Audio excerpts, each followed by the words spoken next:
Salut la poiscaille, comment ça va aujourd'hui? Ah ouais non c'est déjà pris ça c'est vrai. C'est déjà pris. Bon bah je vais encore chercher pour mon intro.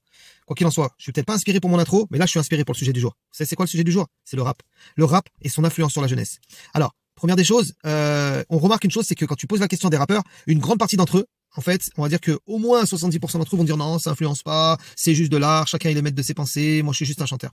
Ça c'est des hypocrites, et on va voir pourquoi. On va voir en fait, on va essayer d'analyser rapidement comment la société aujourd'hui elle est influencée de toute façon, hein, elle est forcément influencée par quelque chose. Alors la première parenthèse qui n'est pas celle du rap ou quoi, c'est ici, je veux parler à tous ceux qui nous parlent de la liberté de penser, de tous ceux qui nous parlent de moi non, pas de religion, hein, personne m'impose rien. Celui qui dit non moi je suis libre d'esprit, je suis libre comme l'air. Il faut savoir que en fait t'es jamais libre et t'es toujours influencé. Si tu n'es pas dans une matrice, t'es dans une autre. Et quelle pire matrice que celle dans laquelle tu te trouves qui ne se nomme pas. Être dans une matrice qui ne se nomme pas. Tu crois être libre dans une prison invisible. Il n'y a pas pire que cela. Et la prison des passions est la pire de toutes les prisons. Parce que c'est une prison sans barreaux. Et elle est à l'intérieur de quoi? De ton cœur. Et du coup, tu es complètement enfermé à l'intérieur de toi-même. Et ça fait quoi? Ça fait que ta vision du monde est voilée par quoi? Par tes passions. Alors, on est tous assujettis quelque part à nos passions. Maintenant, on essaie, avec les années et avec le temps, avec l'éducation de l'âme, de se défaire de nos passions. J'y arrive pas. Personnellement, je suis encore très faible. Mais j'ai conscience de l'être. Et pour moi, c'est déjà une grande bénédiction. Donc, j'essaye maintenant de combattre mon âme. Tu vois, c'est à peu près ça l'idée. Loin de moi l'idée de me faire passer pour un mec au top et sérieux et qui a réussi dans sa vie à maîtriser son âme. Mais en tout cas, je pose un constat ici. Avant, il y avait un Michael, un Moussa, peu importe, un Michael. Et maintenant, il y en a un autre. C'est quoi la différence? C'est qu'avant, en fait, j'étais battu par quoi? Par mes passions et aveuglé par les buts que je visais par rapport à ceci. Et en fait, j'étais influencé. J'étais influencé par quoi? Par la société qui avait conditionné mon esprit, par une certaine forme de réussite que je pensais être la bonne. Et cette réussite que je pensais être la bonne, par exemple, pour moi, ça a été réussir dans le rap. Je rêvais d'être un rappeur. Parce que je considérais que j'avais des choses à dire. Je considérais que, et je le considère encore aujourd'hui, hein, je considère que j'ai un parcours qui est quand même intéressant et atypique. Mais par contre, le support était mauvais. Et en fait, avant, dans mon esprit, en fait, j'étais un peu un rebelle qui en voulait à la terre entière de par son parcours. Et j'ai compris qu'en fait, personne ne me devait rien. Ça, c'est la maturité. Et puis, dans un deuxième temps, t'as beau être le plus grand enragé de la planète ou quoi, tu peux transformer tout ça en quelque chose de positif, tu vois. Aujourd'hui, donc moi, avant, j'étais dans le rap. Et c'est vrai que dans le rap, ce que je constate dans le rap d'avant, c'est que c'est lié en fait à la dégradation de la société, tu vois. Tu peux constater que le rap avant, il était bien entendu, donc il y avait certaines choses un peu rebelles, ok, vas-y, il y avait un petit peu des fois de violence et tout, des fois de messages un peu bébêtes, mais le niveau qu'on a atteint maintenant, il est quand même, comme diraient certains, tu vois le truc là, il est vraiment stratosphérique, tu vois. Ils sont très forts les gars. On va déjà prendre un premier exemple, la drogue. Moi, quand j'étais jeune, par exemple, un vendeur de cocaïne, il n'était pas respecté. Il n'était pas aimé, plus loin que ça. Même dans certains quartiers, un vendeur de cocaïne se faisait frapper. Il se faisait carrément frapper, en fait. Vous voyez ce que je veux dire? Il avait honte et il rasait les murs, le gars. Il pouvait pas vendre cette drogue malsaine. Il était mal vu par rapport à ça. D'accord? Aujourd'hui, il est félicité et bien vu. Pour en arriver à ça, donc puisqu'on parle du rap, il ne faut pas croire que le rap n'a pas sa part dans ça. Il ne faut pas croire que le rap n'a pas sa part dans ça. Et je le répète bien pour bien que ce soit clair. Vous, les rappeurs, vous avez, aux yeux des gens, aux yeux du monde, et bien entendu par rapport à votre Seigneur, une responsabilité sur ça que vous ne pourrez pas nier. D'accord? C'est-à-dire qu'au bout d'un moment, il faut arrêter l'hypocrisie. Lorsque dans chaque musique, dans chaque chose qui sort de vos bouches, de vos textes, en studio, chaque chose que vous prononcez, aujourd'hui, elle l'amène à soit banaliser, soit valoriser. D'accord? Donc le moins pire d'entre vous la banalise. Tu vois? Ensuite, à ceux carrément qui la valorisent, la vente de la drogue et la consommation. Quand de partout ça devient normal en fait dans les textes, et on pourra en citer un des textes, hein, on pourra en citer, c'est catastrophique. Ne croyez pas que ça n'a pas un impact sur la société et les jeunes qui vous écoutent. Puisque comment ça fonctionne en fait? Moi, quand j'étais jeune, par exemple, j'écoutais du rap, donc il y avait certains groupes que je vais pas citer, et ils étaient plus dans un combat. Très souvent, ils étaient dans un combat par rapport à la société. Je vous le dis, il y avait des débiles mentaux, mais pas au point de maintenant en fait. Vous voyez. Et du coup, à l'époque, ça influençait mon esprit quoi? Mon esprit critique.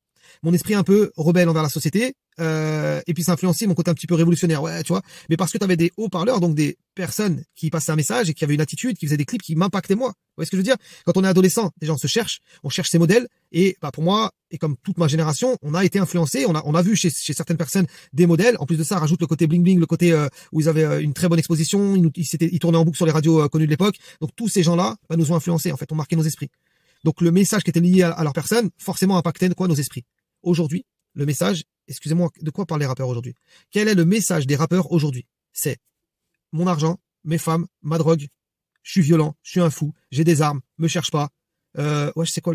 En fait, vous voulez faire comprendre quoi? C'est quoi le concept? C'est quoi l'idée? L'idée, c'est quoi? C'est qu'à la finalité de la chose, quand on a fini d'écouter la chanson, on se dise, waouh, les mecs, c'est des ouf. Mais c'est quoi le but du jeu? Déjà, la question, c'est quel plaisir on est censé prendre en écoutant des mecs qui nous font comprendre que c'est des mecs plus dangereux que nous, qui peuvent potentiellement nous détruire, nous tuer, nous tirer dessus parce que c'est des malades mentaux. Quel est, barakallahu fikoum, merci à tous. Barakallahu fikoum, c'est-à-dire que Dieu vous bénisse tous quand on dit ça. Excusez-moi pour ceux qui ne sont pas musulmans. Donc en fait, voilà, quel est, barakallahu fikoum, c'est la baraka. Vous connaissez ce mot, la baraka, quand on dit la baraka. Voilà. Donc, que Dieu bénisse. Ouais, c'est par rapport à ça, hein, petite parenthèse. Donc voilà. Mais quel est le but d'écouter un gars qui te dit, je suis un fou, je suis dans mon quartier, je te tire dessus, j'ai de la drogue. Mais c'est quoi le but, en fait? Moi, je vois un mec comme ça, hors du rap, on enlève le clip de ça, un mec qui parle comme ça, tu sais, tu vas voir un psychiatre, tu vois, il y a un mec là bizarre dans la rue, il me dit que c'est un fou qui veut tirer, et puis il y a une ambulance qui s'arrête et qui l'embarque, tu vois, qui l'embarque directement à l'asile. Ça, c'est le monde normal. Mais le monde anormal, c'est, on met une musique par-dessus ce mec-là qui était en fait à la base un cassos, tu vois ce que je veux dire, un malade mental, et on lui dit vas-y chante, vas-y je vais te mettre une instru, chante là, chante. Et le gars dit ouais, je suis un malade mental. Après il met un peu une instru derrière et tout ça, j'ai des armes, j'ai de la drogue, bam bam. Après il commence à faire des gimmicks et tout, et des trucs chelous comme ça. Et en fait, vu qu'il y a une instru, on le valide, tu vois. Mais enlève l'instru, enlève tout, tu dis mais c'est quoi ce malade mental en fait? Et plus loin que ça, tu dis mais frère, tu veux quoi? C'est quoi le concept? Tu veux me dire que t'es un malade mental, que t'as des armes? C'est quoi le but en fait, tu vois? Qu'est-ce que tu essaies de prouver? Et plus loin, qu'est-ce qui nous fait kiffer en écoutant ça? C'est ça la vraie question, tu vois. Donc déjà, il y a une question à se poser, c'est pourquoi l'humain, il est attiré par tout ce qui est la violence, tout ce qui est, toutes ces choses-là qui n'ont pas de sens, en fait. Et normalement, ce qui devrait normalement, la logique, on devrait beaucoup plus être émerveillé devant des personnes intelligentes, qui s'expriment clairement, qui font évoluer la société, et non pas des Mongoliens, excusez-moi, qui nous font comprendre qu'aujourd'hui, avoir des armes, c'est cool, que prendre de la cocaïne, c'est super bien, etc. Alors vous me direz, oui, mais ils disent pas tout ça. Mais excusez-moi, même le plus gentil d'entre eux, aujourd'hui, il est en train indirectement de nous faire comprendre que même si lui il est pas pour, ben voilà, il connaît des gens qui font, et même s'ils font, c'est pas de leur faute, quelque part il leur trouve des excuses. En fait, il y a pas quelqu'un qui vient juste te dire stop, vous êtes des barjots en fait. Il y a pas d'histoire de drogue, il y a pas d'histoire de violence, il y a pas tout ça. Si tu fais ça, nous la société, on pourrait t'éteindre. On pourrait décider que toi t'es nuisible dans la société, donc on t'éteint. Petite parenthèse d'ailleurs par rapport à ça. Vous savez, souvent on dit que on parle un peu mal des musulmans. D'accord, des musulmans, on leur dit pas tout le monde, hein, attention, mais en tout cas, beaucoup de personnes méconnaissent un peu l'islam et pensent que nous, on est un petit peu, on peut pas apporter des solutions et au contraire, on a un problème. Mais sachez bien une chose. Aujourd'hui, en France, si les gens se permettent dans les quartiers, beaucoup malheureusement, se permettent dans les quartiers de faire des choses qui dépassent l'entendement, c'est parce qu'en fait, il y a plus de règles, il y a plus de loi réelle, il y a plus rien, on craint plus rien. Vous savez, nous en islam, on a des règles simples. On a des règles simples qui, si elles étaient appliquées dans la société, aujourd'hui, éviteraient beaucoup de problèmes.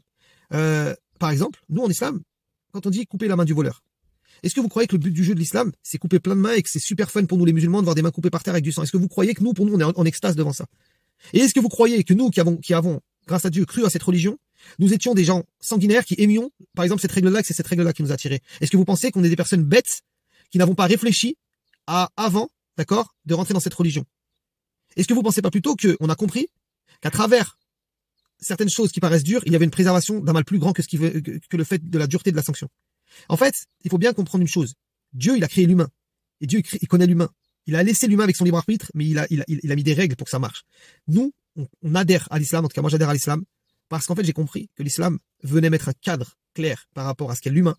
Et cet humain, il a besoin de ce cadre. Si tu ne mets pas de cadre, l'humain est certes disputeur. L'humain est disputeur et trouvera toujours la raison de banaliser ou de légaliser une chose qui à la base était anormale. Donc, nous en islam, on coupe la main du voleur. Le vendeur de drogue peut être puni de mort selon certains avis juridiques. Juste si ces deux choses-là, elles étaient existantes et on savait que potentiellement ça pouvait être appliqué. Il y aurait 2-3 mains qui seraient coupées, tu vois, peut-être 10-15. Il y aurait 2-3 vendeurs de cocaïne qui auraient été sévèrement punis et je peux te garantir qu'il y aurait plus aucun rappeur qui s'amuserait à nous banaliser ça et à nous faire croire que c'est super cool de voler, de braquer, de dealer. Aujourd'hui, ces gens-là ont une responsabilité sur l'égarement de notre société. Et comme je vous le disais au début, j'ai, à mon époque, eu du rap. Ce n'était pas le rap de maintenant. La société de mon époque, c'était pas la société de maintenant. La société d'aujourd'hui, elle est différente. Et elle a changé aussi parce que des rappeurs, donc des médias en général, ont banalisé des choses qui pour nous étaient graves à notre époque. Certains me diront non, c'est l'inverse. Les rappeurs ne font que refléter la société dans laquelle ils vivent. Mais non, je suis pas d'accord avec vous. Puisqu'en fait, c'est plutôt un cercle vicieux.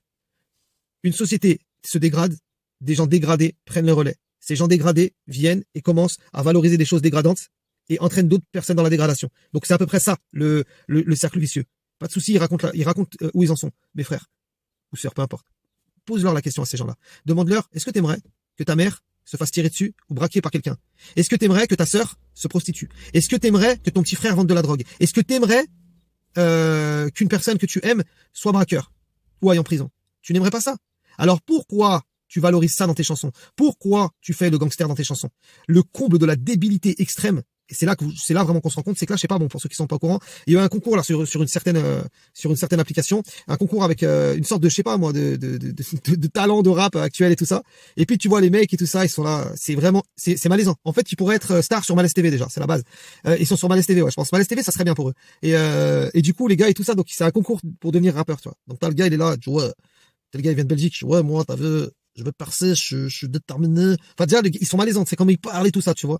Bref, et le gars, en fait, tu vois, en fait, c'est un bisounours, tu vois. En fait, le mec, il est super tranquille. Et en fait, donc, tu sais, genre, il doit passer devant un jury, tu sais, un jury de rappeurs connus et tout. Et puis, quand il passe devant le jury de rappeurs connus, il se transforme, le gars, tu sais. Donc, t'as un bisounours identifié, clair, tu vois, un mec gentil. Et puis, quand il passe en freestyle et tout ça, il y a l'instru et tout. Le gars, il est là. Je vais te fumer avec mon gang. En fait, c'est quoi le concept? C'est que le gars, en fait, il vit pas ce qu'il dit, il est pas ce qu'il dit dans ses chansons, mais on est dans de l'entertainment à l'américaine. C'est en fait, la société, elle a glissé, tu vois. Mais ce genre de débile mental est totalement capable, pour continuer de croire à son concept, de réellement un jour tirer sur quelqu'un, en fait. Tu vois?